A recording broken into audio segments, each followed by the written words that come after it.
Welcome to BTV News Hour. I'm Angelina Mambo and it's Tuesday, the 21st of June 2016. Here are our headlines. EU and ECOWAS set to meet with Buhari over Biafra agitation and the Avengers. EFCC freezes Fayoshe's account.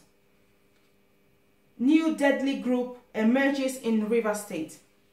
Nnamdi Kanu, drama in court as John Soho adjourns proceeding till 26th and 29th of September 2016.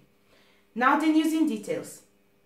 The leadership of the European Union delegation to Nigeria and the Economic Community of West African States ECOWAS has concluded plans to meet with President Muhammadu Buhari over the rising wave of NDA in the Niger Delta and the agitation by the indigenous people of Biafra IPOB. It was gathered at the weekend. The 28-member union, with a population of over 500 million people and a quarter of the global wealth, is one of the most powerful organizations in the world. The Nigerian newspaper Authority gathered that, worried by the deteriorating security situation in the Niger Delta and the Southeast, leaders of the European Union spent the past week meeting with opinion leaders from the zones to help their understanding of how best to handle the situation. Sources close to the meetings told the authority that the EU leaders hosted the opinion leaders from the zones to several meetings in Abuja. At one of the meetings, said the source, one speaker from the Niger Delta pointedly accused the EU of fanning the embers of the crisis in the zone and advised the Union to stop playing the ostrich in Nigeria. The personal account of the governor of Ekiti State, Mr. Ayodele Fayose, and that of his associates have been frozen by the Economic and Financial Crimes Commission, EFCC. A source at the bank told the visibly surprised Governor Fayose that his account was allegedly frozen on the order of the anti-graft agency. The governor said he had earlier issued a counter-check to make withdrawal and was rejected by the bank, describing the action as criminal and illegal.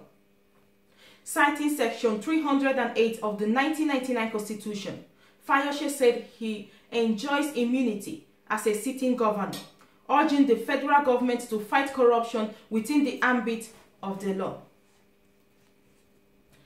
A new deadly group, Adaka Biafra Marine Commando, has claimed the responsibility of blowing up A95 bar line shell, Soko trunk line in Rivers State. At this time, no reason has been given for their action.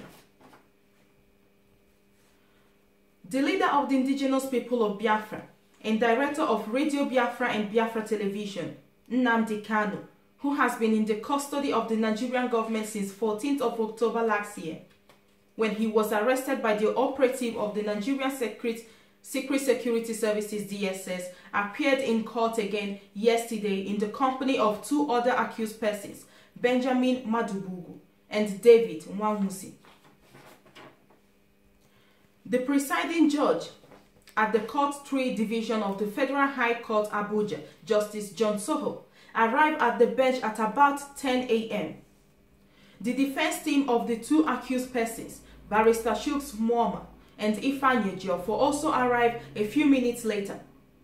The first accused and the two other accused persons arrived in the company of four prison wardens amidst tight security at about 10:09 a.m. There ensued a period of absolute quietude that it seemed no one was in the courtroom. But the quietude was broken by the court clerk announcing the case of Nnamdi Kanu and the other two accused persons. Barrister Shooks Muoma introduced himself and his defense team, while Mazi Nnamdi Kanu, who looks absolutely healthy, kept beaming with smiles. The prosecution team, led by Labaran, had earlier introduced himself and his legal team, and the stage is set for the case to proceed. Barrister Muoma San tendered that his appearance that morning was conditional until his instructions are adhered to, and that he decided to appear that morning out of courtesy, narrating his predicament to the judge. He said he came all the way from Aba. Chuks Muoma said that his coming to court was out of courtesy and ethics to explain his predicament. He posited that his appearance in the court again would be conditional due to the sudden change of the defense lawyer to the second defendant without his consent.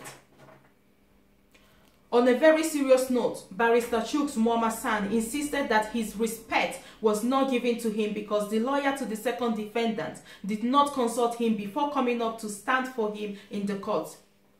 Muoma fuming with anger that Barrister Nzeru extracted one of his clients without any consultation, and as such, his appearance in court will be conditional starting from yesterday.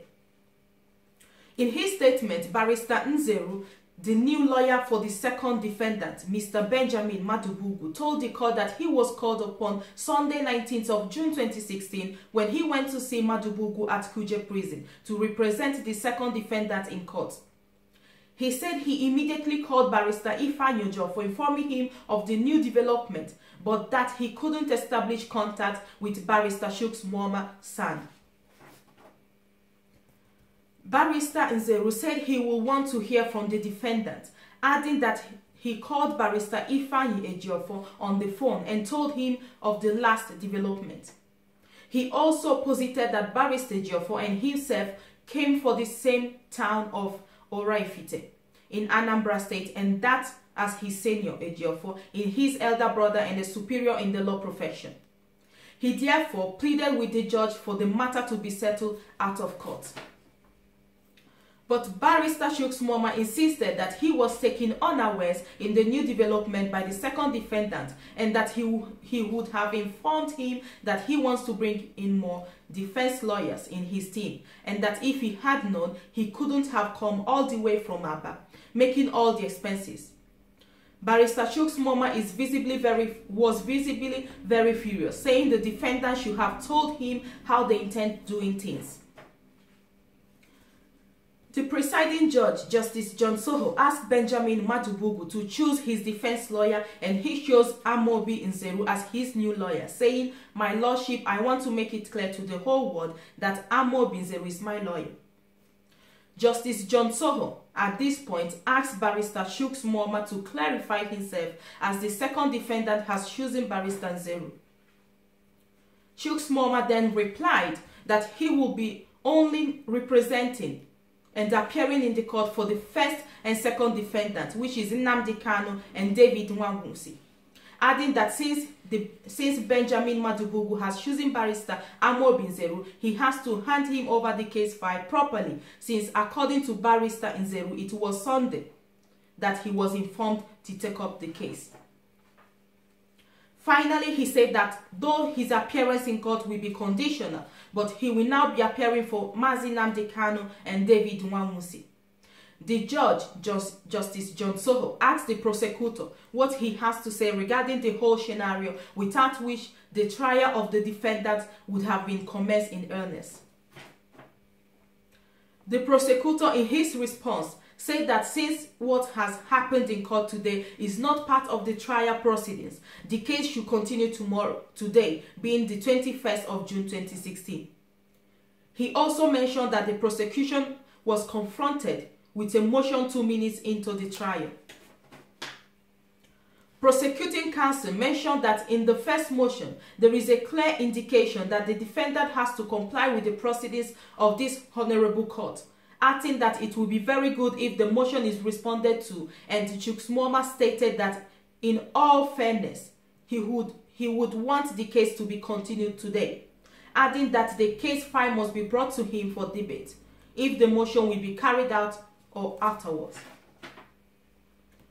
Barrister Amobi Nzeru said he had to study the case file, adding that he has not seen the case file to see how it affects his client. The prosecutor accused the defendant of employing legal tricks to delay the trial. According to him, there is a clear indication that the defendants are out to truncate the proceeding of this court, and he thinks it will be very much expedient to respond to this motion, but in any case, we'll be guided with the ruling of this court. In his counter response, Muammar said he was also handed a copy of the motion by the prosecutor. He said that the DPP must give him time to respond to the motion. He also said counsel of the second defendant will then have to decide if they will join the suit together with him or not. Barrister Chuks Muammar San then prayed the court to grant him time to go through the court processes, motion which he said is very voluminous, while raising up the file. He said time is needed for him to study the motion in order to put up the best defense for his client. He also said that the DPP needs time to monitor the motion raised and decide what next to do. The new defense lawyer to the second defendant, Barrister Nzeru, also prayed for the opportunity to study the case file of his client and discuss some things with his client, since he was just newly drafted into the case.